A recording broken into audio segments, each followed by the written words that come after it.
നമുക്ക് ഇന്ന് മാത്സിന്റെ ക്ലാസ് ആണ്. നമ്മൾ ഫോക്കസ് ചെയ്യാൻ പോകുന്നത് ലീനിയർ ആൽജിബ്ര മൊഡ്യൂളാണ്. നമ്മളെ മാത്സിലെ മൊഡ്യൂൾസിൽ ഫസ്റ്റ് മൊഡ്യൂൾ വരുന്നതാണ് ലീനിയർ ആൽജിബ്ര. അപ്പം ജസ്റ്റ് നമ്മുടെ മൊഡ്യൂൾ സ്റ്റാർട്ട് ചെയ്യുന്നതിന് മുന്നേ ഇതിന്റെ മാർക്ക് ഡിസ്ട്രിബ്യൂഷൻ നമുക്കൊന്ന് നോക്കാം. അപ്പോൾ ഇന്നത്തെ ക്ലാസ് ആക്ച്വലി ഒരു ബേസിക് ക്ലാസ് ആയിരിക്കും. അതായത് നമ്മുടെ ഈ ലീനിയർ ആൽജിബ്രയിലെ കുറച്ച് ബേസിക്സ് നിങ്ങൾക്ക് ഒന്ന് എന്താ പറയാ അതുമായിട്ടൊന്ന് പരിചയപ്പെട്ട് വരാനുള്ള ഒരു ക്ലാസ് ആണ്. നമ്മൾ ഇനി അടുത്തൊരു ഫ്യൂ മോർ ക്ലാസ്സസിലായിരിക്കും മെയിൻ ആയിട്ട് ഇതിന്റെ കൺസെപ്റ്റിലേക്ക് അല്ലെങ്കിൽ എന്താ പറയാ കുറച്ചുകൂടെ ഡിഫിക്കൽട്ട് ആയിട്ടുള്ള ഒരു ലെവലിലോട്ട് പോകുന്നു. ഇന്നത്തെ കുറച്ചുകൂടെ ഒരു ഈസി ക്ലാസ് ആയിരിക്കും എന്നാണ് എൻ്റെ ഒരു ബിലീഫ്. അപ്പൊ ഇതിൽ കുറച്ച് ബേസിക് കാര്യങ്ങളും നിങ്ങൾക്ക് അത് വെച്ച് കുറെ പ്രോബ്ലംസും നമുക്ക് ചെയ്തു പോവാം സൈഡ് ബൈ സൈഡ് ഓരോ കൺസെപ്റ്റ് മനസ്സിലാക്കാനായിട്ട്. അപ്പൊ നമ്മുടെ ഈ ടോപ്പിക്സ് നമുക്ക്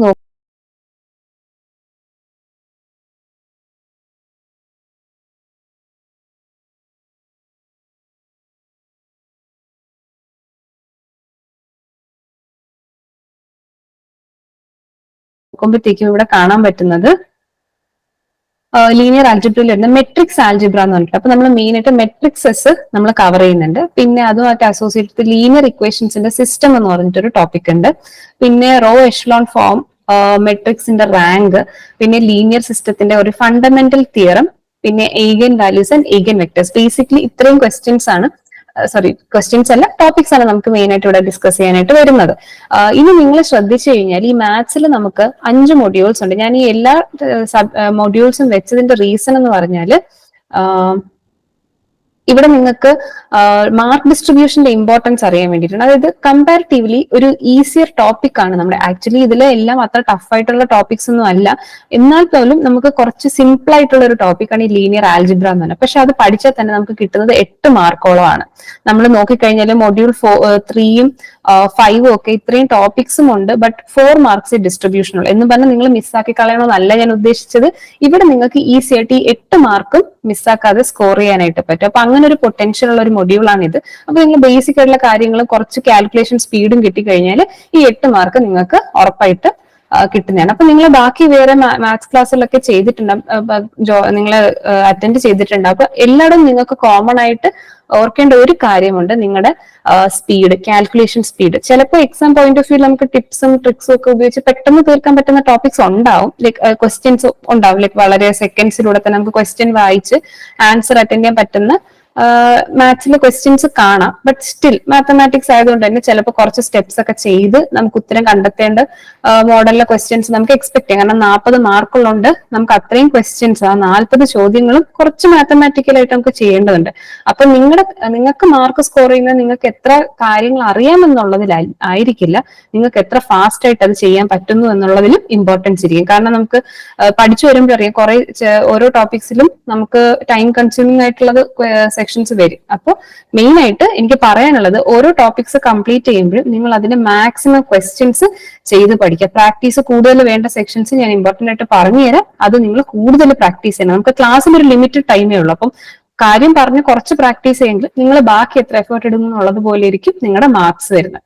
ഓക്കെ, സോ നമുക്ക് സ്റ്റാർട്ട് ചെയ്യാൻ ഇന്നത്തെ സെക്ഷനിലുള്ള ലീനിയർ ആൽജിബ്ര. അതിൽ നമ്മൾ മെട്രിക്സ് ആൽജിബ്ര ആണ് ഫസ്റ്റ് വരുന്നത്. അപ്പൊ മെട്രിക്സ് ആൽജിബ്രയിൽ കുറെ കാര്യങ്ങൾ വരുന്നുണ്ട്. അതിൽ നമ്മൾ ഫസ്റ്റ് മെട്രിക്സ് എന്താണെന്നുള്ളത് നമ്മൾ പഠിക്കാൻ വേണം. അപ്പൊ മെട്രിക്സ് ഒക്കെ ഇപ്പൊ നമുക്ക് +1 +2 പോലും നമ്മൾ പഠിച്ചിട്ടുള്ള കാര്യങ്ങളാണ്. അപ്പൊ നിങ്ങൾക്കൊരു ബേസ് എന്തായാലും ഉണ്ടാവും എന്ന് ഞാൻ വിശ്വസിക്കുന്നു. അപ്പോൾ മെട്രിക്സിൽ നമുക്ക് സ്റ്റാർട്ട് ചെയ്ത് എന്താണ് ഒരു മെട്രിക്സ് എന്ന് നമുക്ക് അറിയണം, അല്ലെ? അപ്പൊ മെട്രിക്സ് എന്താന്ന് വെച്ച് കഴിഞ്ഞാൽ നമ്മളൊരു സിസ്റ്റം ഓഫ് നമ്പേഴ്സ് ആണ്. സിസ്റ്റം ഓഫ് നമ്പേഴ്സ്, ഇവിടെ mn നമ്പേഴ്സ് എന്ന് പറഞ്ഞിട്ടുണ്ട്. ആ mnന്റെ സിഗ്നിഫിക്കൻസ് നമുക്ക് ഇനി നോക്കാം. അപ്പോൾ ഒരു റെക്ടാങ്കുലർ ഫോർമേഷനിൽ നമ്മൾ എന്ത് ചെയ്തിട്ടുണ്ടോ, അക്രോസ് റോസ് ആയിട്ടും കോളംസ് ആയിട്ടും പിന്നെ അതിന് നമ്മളൊരു സ്ക്വയർ ബ്രാക്കറ്റിനകത്ത് ഇട്ടേക്കുന്ന ഒരു അറേഞ്ച്മെന്റിനെയാണ് നമ്മൾ മെട്രിക്സ് എന്ന് പറയുന്നത്. കുറച്ച് നമ്പേഴ്സ് ഉണ്ട്, mn നമ്പേഴ്സ്. അതായത് ഇപ്പൊ എമ്മിന് ഞാനൊരു 1 എന്ന് പറഞ്ഞിട്ട് നമ്പർ കൊടുക്കുന്നു, n എന്ന് പറയുന്നത് 2 ആണ്. അപ്പൊ 1 × 2 = 2. അപ്പൊ 2 നമ്പർ അടങ്ങുന്ന ഒരു റെക്ടാങ്കുലർ ഫോർമേഷൻ ആണ്. അതിനെ നമ്മൾ റോസിനെ, അതായത് റോ വൈസ് ആയിട്ടും ചിലപ്പോൾ നമ്മൾ കോളം വൈസ് ആയിട്ടും ഒക്കെ ഇങ്ങനെ അറേഞ്ച് ചെയ്ത് കൊടുക്കുന്നു. എന്നിട്ട് അതിന്റെ ചുറ്റും ഒരു സ്ക്വയർ ബ്രാക്കറ്റ് ഇടുന്നു. അതിനെയാണ് നമ്മൾ എന്തെന്ന് പറയുന്നത്, മെട്രിക്സ് എന്ന് പറയുന്നത്. ആൻഡ് ഓൾസോ നമ്മൾ ഇതിനെ വിളിക്കുന്ന പേരെന്ന് പറഞ്ഞാൽ m/n മെട്രിക്സ്. ഇതിൽ ഞാൻ പറഞ്ഞു ഈ എം നമ്പേഴ്സിനെ നമ്മൾ റോസിലാണ് വെക്കുന്നത്, അല്ലെ? ഇപ്പം ഇവിടെ നോക്കിക്കഴിഞ്ഞാൽ കുറെ നമ്പേഴ്സ് ഇങ്ങനെ അടുക്കിയിട്ടുണ്ട്. അക്രോസ് റോസും പോയിട്ടുണ്ട്, കോളംസും പോയിട്ടുണ്ട്, അല്ലെ? അപ്പൊ ഇതില് m നമ്പേഴ്സ് എന്ന് പറയുന്നത്, ഞാൻ ഇവിടെ m എന്ന് ഉദ്ദേശിക്കുന്നത് m റോസിനെയാണ്. എന്താണ്? എം റോസ് ആയിരിക്കും. അതേസമയം എൻ എന്ന് പറയുന്നത് എന്തായിരിക്കും? അതിന്റെ നമ്പർ ഓഫ് കോളംസ് ആയിരിക്കും. ഓക്കെ, ഇവിടെ നമ്മൾ പഠിക്കുന്ന ഇൻട്രൊഡ്യൂസ് ചെയ്യുന്ന ഒരു വാക്കുണ്ട്, order of the matrix. Order of the matrix. അപ്പൊ ഒരു മെട്രിക്സിന്റെ ഓർഡർ എന്ന് പറയുന്നത് എന്താണ്? It is the number of rows by number of columns.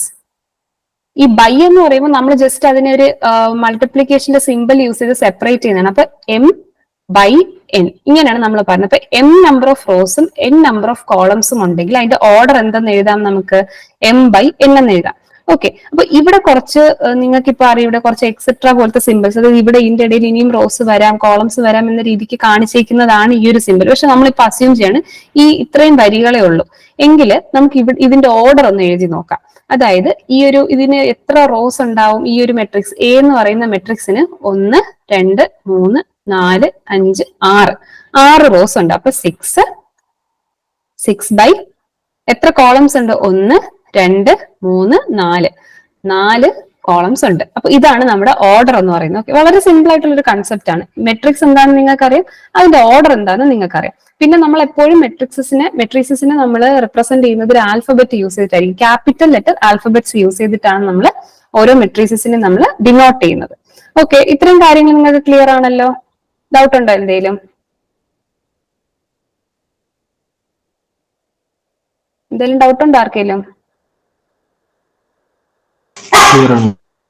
Okay, അപ്പൊ ഇവിടെ ഒരു പോയിന്റ് കൂടെ നിങ്ങൾ നോക്കുക. ഇപ്പൊ നിങ്ങൾക്ക് ഒരു ക്വസ്റ്റ്യൻ ആയിട്ട് തരുവാണ്, ഇപ്പം ഒരു മെട്രിക്സിന്റെ ഓർഡർ എന്ന് പറയുന്നത് 6/4 ആണ് എങ്കിൽ അതിൽ എത്ര എലമെന്റ്സ് ഉണ്ട്? നമ്മൾ ഈ A11 A12 ഇങ്ങനെ കൊടുത്തിരിക്കുന്നതെല്ലാം ഇതിന്റെ എന്താണ്? ഓരോ എലമെന്റ്സ് ആണ്. അതായത് ഒരു മെട്രിക്സിന്റെ നമ്മൾ ആ സ്ക്വയർ ബ്രാക്കറ്റിനകത്ത് ഇട്ടേക്കുന്ന എല്ലാ നമ്പേഴ്സും അതിന്റെ ഓരോ എലമെന്റ്സ് ആണ്. എന്താണ്? ഓരോ എലമെന്റ്സ് ആണ്. അപ്പൊ ഇതിന്റെ ഓർഡർ 6/4 ആണെങ്കിൽ ഇതിനെ മൾട്ടിപ്ലൈ ചെയ്യുമ്പോൾ കിട്ടുന്ന ആൻസർ, അതായത് m ഇൻറ്റു n, അത് ചെയ്യുമ്പോൾ എത്ര കിട്ടും? 6 ഇൻറ്റു 4 എന്ന് പറയുമ്പോൾ 24 ആണ് അല്ലെ? അപ്പൊ 24 എലമെന്റ്സ് ഈ ഒരു മെട്രിക്സിൽ ഉണ്ടാവും. അപ്പൊ അങ്ങനെ നമുക്ക് നമ്പർ ഓഫ് എലമെന്റ്സും നമ്മൾ ഇവിടെ എന്ത് ചെയ്യാം? കാൽക്കുലേറ്റ് ചെയ്യാൻ പറ്റുന്ന ഒന്നാണ്. പിന്നെ ഇവിടെ നിങ്ങൾക്ക് ഒരു കാര്യം കൂടെ ഞാൻ പറഞ്ഞുതരാം, ഇതിന്റെ പൊസിഷൻസ്. നമ്മൾ ഈ m ബൈ n എന്ന് പറഞ്ഞില്ലേ? അപ്പൊ ഈ m എന്ന് പറയുന്നത് റോസ് ആണ്, n എന്ന് പറയുന്നത് കോളംസ് ആണ്. അപ്പൊ ഇതിന്റെ എലമെന്റിനെ നമ്മൾ എങ്ങനെ വിളിക്കും? ഇപ്പോ ക്യാപിറ്റൽ ലെറ്റർ ആണ് നമ്മുടെ ക്യാപിറ്റൽ ലെറ്റർ എ ആണ് മെട്രിക്സ് എന്ന് വെച്ചു എങ്കിൽ ഇതിന്റെ ഓരോ ലെറ്ററിനെ നമ്മൾ സ്മോൾ ലെറ്റേഴ്സ് വെച്ചിട്ടായിരിക്കും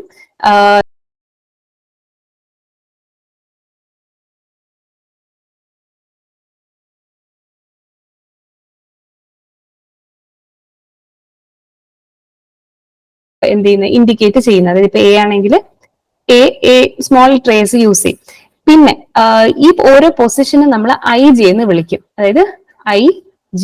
ഈ IJ എങ്ങനെ എഴുതും? അതായത് ഇപ്പൊ ഫസ്റ്റത്തെ ഈ ഒരു എലമെന്റ് ഞാൻ എടുക്കുവാണ്. അപ്പൊ ഇത് ഫസ്റ്റ് റോയിലെ ഫസ്റ്റ് കോളത്തിൽ വരുന്നതാണ് അതിന്റെ പൊസിഷൻ എന്ന് പറഞ്ഞത്. അപ്പം നമ്മൾ A എന്ന് എഴുതിയിട്ട് ആദ്യം അത് ഏത് റോയിൽ വരുന്നു എന്നുള്ളത് എഴുതും, രണ്ടാമത് അത് ഏത് കോളത്തിൽ വരുന്നു എന്ന് എഴുതും. അപ്പൊ നമുക്ക് എന്ത് കിട്ടി? അതിന്റെ എലമെന്റിന്റെ പൊസിഷൻ കിട്ടി.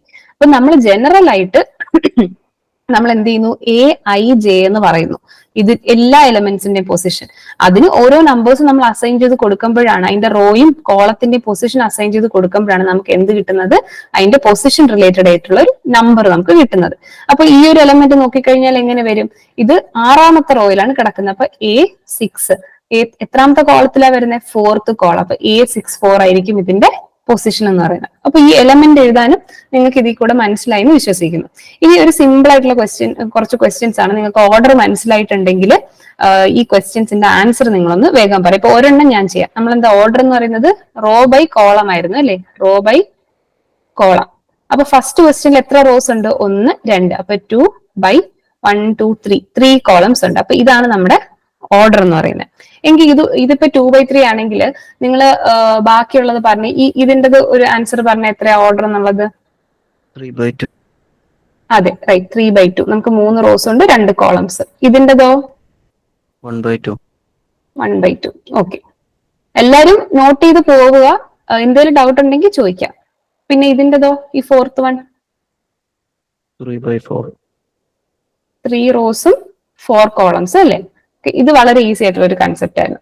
ഇനി നമുക്ക് അടുത്തത് എലമെന്റ്സ് ഐഡന്റിഫൈ ചെയ്യുന്നതാണ്. അപ്പൊ ഈ ഓരോ മെട്രിക്സിലും A12 എന്ന പൊസിഷനിലും A32 എന്ന പൊസിഷനിലുമുള്ള എലമെന്റ്സ് കണ്ടുപിടിക്കാനാണ് പറയുന്നത്. അപ്പൊ ഈ ഫസ്റ്റ് റോയിൽ നിങ്ങൾക്ക് പറയാൻ പറ്റൂ A12 എന്ന് പറയുന്നത് ഏതാണെന്നുള്ളത്? ഓക്കെ, ഫസ്റ്റ് റോയിലെ സെക്കൻഡ് എലമെന്റ് 3. ഇനി ഈ അല്ല A32 കൂടെ ഉണ്ടല്ലേ, A32 ഏതാ ഇതില്? 6. തേർഡ് റോയിലെ സെക്കൻഡ് കോളം 6. ഇനി ഈ ക്വസ്റ്റ്യൻ പറഞ്ഞേ. A1 2 3 A32 ഇല്ല. എന്താണ്? ക്ലിയർ ആയില്ല. A1 2 3. A12 എന്ന് പറയുന്നത് A32 ഇല്ല. കാരണം നമുക്ക് എത്ര 3 കോളം ഒന്നും ഇല്ല ഇവിടെ, 3 റോസ് ഇല്ല ഇവിടെ, ആകെ ഒറ്റ റോയും 2 കോളമേ ഉള്ളൂ. അപ്പൊ നമുക്ക് ഈ ഒരു എലമെന്റ് ഇവിടെ ഇല്ല. ഇനി ഈ ക്വസ്റ്റ്യനിൽ പറഞ്ഞ A12 എത്രയാണ്? A12 -1 A32 5. A12 -1 A32 5. Okay, correct. Okay, good. അപ്പൊ ഇത്രയാണ് നമുക്ക് എലമെന്റ്സിന്റെ കാര്യം വരുന്നത്. ഇനി ഒരു ക്വസ്റ്റ്യൻ ഉള്ളതെന്ന് വെച്ച് കഴിഞ്ഞാൽ ഇവിടെ നിങ്ങൾക്ക് സിമ്പിൾ ആയിട്ടുള്ള ഒരു ക്വസ്റ്റ്യൻ തന്നെയാണ്, നിങ്ങൾക്ക് വായിച്ച് ചെയ്യാൻ പറ്റും. ഇവിടെ അസ്യൂം ചെയ്യുക XYZ W ആൻഡ് P എന്ന് പറഞ്ഞിട്ട് കുറച്ച് മെട്രിസസും അവരുടെ ഓർഡേഴ്സും തന്നിട്ടുണ്ട്. അങ്ങനെയാണെങ്കിൽ നമ്മുടെ 7x - 5z എന്ന മെട്രിക്സിന്റെ ഓർഡർ ആണ് ചോദിച്ചിരിക്കുന്നത്. ഇവിടെ ഒരു കണ്ടീഷനും പറഞ്ഞിട്ടുണ്ട്, n = P എന്നുള്ളത്. അപ്പൊ നമുക്ക് എങ്ങനെ എഴുതാം? നമുക്ക് first X Y Z W P ഇതിന്റെയൊക്കെ ഓർഡേഴ്സ് എത്രയാണ്? ഓർഡേർഡ് പെയർ അല്ല, ഓർഡർ ഓഫ് ദ മെട്രിക്സ് എത്രയാണ്? 2/n 3/k 2/p n/3 p/k. പിന്നെ ഒരു കണ്ടീഷൻ എന്താ പറഞ്ഞിട്ടുള്ളത്? n = p അല്ലെ, n = p എന്നും പറഞ്ഞിട്ടുണ്ട്. ഇനി നമുക്ക് കണ്ടുപിടിക്കേണ്ടത് 7x - 5z ചെയ്യുമ്പോൾ ഒരു മെട്രിക്സ് റിസൾട്ട് ആയിട്ട് കിട്ടും അല്ലെ, അതിന്റെ ഓർഡർ ആണ് ചോദിച്ചിട്ടുള്ളത്. ഇനി ഇവിടെ ഒരു കൺസെപ്റ്റ് ഞാൻ പറഞ്ഞുതരാം, ആ കൺസെപ്റ്റ് നമ്മൾ പിന്നെ ഡിസ്കസ് ചെയ്യുന്നുണ്ട്. ഒരു മെട്രിക്സ് ഉണ്ട്, ഇപ്പൊ ഞാൻ ഫോർ എക്സാമ്പിൾ 1 2 3 4 ഇതിന്റെ കൂടെ ഞാൻ ഒരു നമ്പർ ആഡ് ചെയ്യുവാണെങ്കിൽ, ഇപ്പൊ ഫോർ എക്സാമ്പിൾ ഇവിടെ ഈ 7 തന്നെ ഞാൻ എടുത്ത് ആഡ് അല്ല മൾട്ടിപ്ലൈ ചെയ്യണം. ഇപ്പൊ 7 ഇതെന്ന് പറഞ്ഞ എക്സ് എന്ന മെട്രിക്സ് ആണ്, ഞാൻ അതിൻ്റെ കൂടെ 7 മൾട്ടിപ്ലൈ ചെയ്യാണ്. അപ്പൊ എന്താ സംഭവിക്കുന്നത് വെച്ചാൽ ഈ 7 അകത്തേക്ക് ചെന്നിട്ട് ഓരോ എലമെന്റിലും മൾട്ടിപ്ലൈ ആവും. അങ്ങനെയാണ് നമ്മൾ ഈ ഒരു സ്കെയിലർ ആയിട്ടുള്ള ഒരു നമ്പർ പുറത്ത് കിടക്കുമ്പോൾ അകത്തേട്ട് മൾട്ടിപ്ലൈ ചെയ്യുന്നത്. പക്ഷെ അങ്ങനെ മൾട്ടിപ്ലൈ ചെയ്തു എന്നും പറഞ്ഞ് നമ്മുടെ ഓർഡറിന് ഇവിടെ എന്തെങ്കിലും വ്യത്യാസം വരുന്നുണ്ടോ? ഇല്ല. ആ എലമെന്റിന്റെ വാല്യൂസ് മാറുന്നു എന്നല്ലാണ്ട് ഓർഡർ ഡസൻറ്റ് ചേഞ്ച്. ഏത് സമയത്ത്? സ്കെയിലർ മൾട്ടിപ്ലിക്കേഷന്റെ സമയത്ത്. ഓക്കെ, അപ്പൊ നമുക്ക് 7x 5z ഒന്നും കാൽക്കുലേറ്റ് ചെയ്യണ്ട, x - zന്റെ മെട്രിക്സ് അറിഞ്ഞാൽ മതി. ഇനി x - z ചെയ്യണമെങ്കിൽ അതും ഒരു പോയിന്റ് ആണ്. നമുക്കിപ്പോ അഡിഷനും സബ്ട്രാക്ഷനും ചെയ്യണമെങ്കിൽ രണ്ട് മെട്രിക്സിന്റെയും ഓർഡർ സെയിം ആയിരിക്കണം. Order of matrices should be same to carry out addition and subtraction. അത് ഇനിയും നമ്മൾ ഡിസ്കസ് ചെയ്യുന്നുണ്ട്, മെട്രിക്സിന്റെ കാൽക്കുലേഷൻസ് പഠിക്കുമ്പോൾ ചെയ്യുന്നുണ്ട്. അപ്പൊ ഈ ഒരു പ്രോപ്പർട്ടിയും കൂടെ നിങ്ങൾ ഓർത്ത് വെച്ചിരിക്കുക. നമ്മൾ അഡിഷനും സബ്ട്രാക്ഷനും ചെയ്യുമ്പോഴും നമുക്ക് order of the matrix same ആവണം. അതായത് ഇപ്പൊ ഞാനിപ്പോ ഈ 1 2 3 4 എന്ന് പറഞ്ഞിട്ട് ഒരു മെട്രിക്സ് ഉണ്ട്, അതിന്റെ കൂടെ എനിക്ക് 1 2 എന്ന് പറഞ്ഞിട്ട് ഒരു മെട്രിക്സിനെ ആഡ് ചെയ്യാൻ പറ്റുമോ? ഇല്ല. കാരണം ഇതിന്റെ ഓർഡർ എന്ന് പറയുന്നത് ഡിഫറെന്റ് ആണ്. ഫസ്റ്റിന്റെ ഓർഡർ എന്ന് പറയുന്നത് 2/2 ആണെങ്കിൽ സെക്കൻഡിന്റെ ഓർഡർ എന്ന് പറയുന്നത് 2/1 ആണ്. അപ്പൊ ഇത് ഈക്വൽ അല്ല, അപ്പൊ നമുക്ക് അഡിഷൻ പറ്റില്ല. ഇപ്പം ഈ മെട്രിക്സ് ആണെങ്കിൽ നമുക്ക് പറ്റുമായിരുന്നോ ആഡ് ചെയ്യാനോ സബ്ട്രാക്ട് ചെയ്യാനോ? ഈ ഒരു കേസില്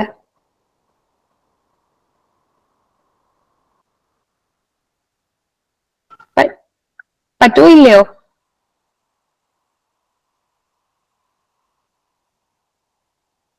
അത് ക്ലിയർ ആയില്ലേ? ആ പോയിന്റ് ഞാൻ ഒന്നുകൂടെ പറയണോ? ചെയ്യാൻ പറ്റും അല്ലെ? ഓക്കെ. കാരണം എന്താണ്? നമ്മൾ ഇതിന്റെ രണ്ടിന്റെയും ഓർഡർ എന്ന് പറയുന്നത് സെയിം ആണ്. അപ്പം 2 റോസ് 1 കോളം, ഇവിടെയും 2 റോസ് 1 കോളം. അപ്പൊ ഇത് രണ്ടും ഓർഡർ സെയിം ആയിട്ട് നമുക്ക് ചെയ്യാൻ പറ്റും. അപ്പൊ എങ്ങനെ ആഡ് ആവുന്നത്? 1 + 1 2 എന്ന് പറഞ്ഞിട്ട് ഈ ഫസ്റ്റ് എലമെന്റും ആഡ് ചെയ്യും, സെക്കൻഡ് എലമെന്റും ആഡ് ചെയ്ത് 4. ഇങ്ങനെയായിരിക്കും നമുക്ക് റിസൾട്ട് കിട്ടുന്നത്. അപ്പോ നമുക്ക് ഇവിടെ നോക്കാൻ പറ്റുന്ന ഒരു കാര്യം തന്നെ, x - z ചെയ്യുമ്പോഴും നമുക്ക് കിട്ടുന്ന എന്താണ്? x - z ചെയ്യുമ്പോൾ രണ്ടിന്റെയും ഓർഡർ എന്ന് പറയുന്നത് സെയിം ആയിരിക്കും. അപ്പൊ നമുക്ക് കിട്ടുന്ന ഉത്തരത്തിന്റെയും ഓർഡർ എന്താണ്? ഈ എക്സിന്റെയോ സെയിം എക്സിന്റെയോ ഇസഡിന്റെയോ ആയിരിക്കും. അപ്പൊ നമുക്ക് ഇവിടെ ജസ്റ്റ് നോക്കാം. എക്സിന്റെയും ഇസഡിന്റെ എടുത്തു കഴിഞ്ഞാൽ ഇവിടെ എന്താണ്? 2/n ഉം 2/p ആണ് അല്ലെ? 2/n ഉം 2/p ആണ്. അപ്പൊ ഇവിടെ നമുക്ക് എന്താണ്? എന്നും പിയും സെയിം ആണെന്ന് പറഞ്ഞിട്ടുണ്ട് അല്ലെ? അപ്പൊ ഒന്നുകിൽ ഇത് രണ്ടും സെയിം ആണ്, കാരണം എന്നാലും നമുക്ക് എന്ത് ചെയ്യാൻ പറ്റുള്ളൂ? ഈ സബ്ട്രാക്ഷൻ ചെയ്യാൻ പറ്റുള്ളൂ. അപ്പം വിച്ച് മീൻസ് ഈ 2/n ഉം 2/p യും സെയിം ആണ്. പിന്നെ അത് അല്ലാതെ തന്നെ നമുക്കറിയാം, കാരണം ഒരു ഇക്വേഷനിൽ തന്നിട്ടുണ്ട് n is equal to p എന്നുള്ളത്. അപ്പൊ 2/n എന്ന് പറയുന്നതും 2/p എന്ന് പറയുന്നത് സെയിം ആണ്. നമുക്ക് കിട്ടുന്ന റിസൾട്ട്, അതായത് 7x - 5z ചെയ്യുമ്പോൾ കിട്ടുന്നതിന്റെ ഓർഡറും 2/n അല്ലെങ്കിൽ 2/p ആയിരിക്കും. അപ്പൊ നമ്മൾ ഓപ്ഷനിൽ നോക്കുമ്പോൾ എവിടെയുണ്ട്? 2/n ഉണ്ട്, 2/p ഉണ്ടോ? 2/n ആണ് കൊടുത്തിട്ടുള്ളത്. അപ്പൊ നമ്മുടെ റൈറ്റ് ഓപ്ഷൻ എന്ന് പറയുന്നത് ബി ആണ്. ഇത് വളരെ സിമ്പിൾ ആയിട്ടുള്ള ഒരു ക്വസ്റ്റ്യൻ ആണ്. ഞാൻ പിന്നെ ജസ്റ്റ് 1-2 കൺസെപ്റ്റും കൂടെ പറഞ്ഞു തന്നപ്പോൾ ഒരു ലെങ്തി ആയിട്ട് തോന്നിയതാണ്. പക്ഷെ നിങ്ങൾക്ക് ആ ഓർഡറിന്റെ കൺസെപ്റ്റ് മനസ്സിലെങ്കിൽ വളരെ വിത്തിൻ സെക്കൻഡ്സ് ജസ്റ്റ് നിങ്ങൾക്ക് എന്ത് ചെയ്യുക? എക്സിന്റെ ഇസഡിന്റെയും ഒന്ന് എഴുതി നോക്കുക. എക്സിന്റെ ഓർഡറും പിന്നെ ഇസഡിന്റെ ഓർഡറും എഴുതി നോക്കുക, കമ്പയർ ചെയ്യുക, ഉത്തരം എഴുതുക. അത്രയും ടൈം എടുക്കുള്ളൂ ഇതിന്. ഓക്കെ, ക്ലിയർ ആണോ ഇത്?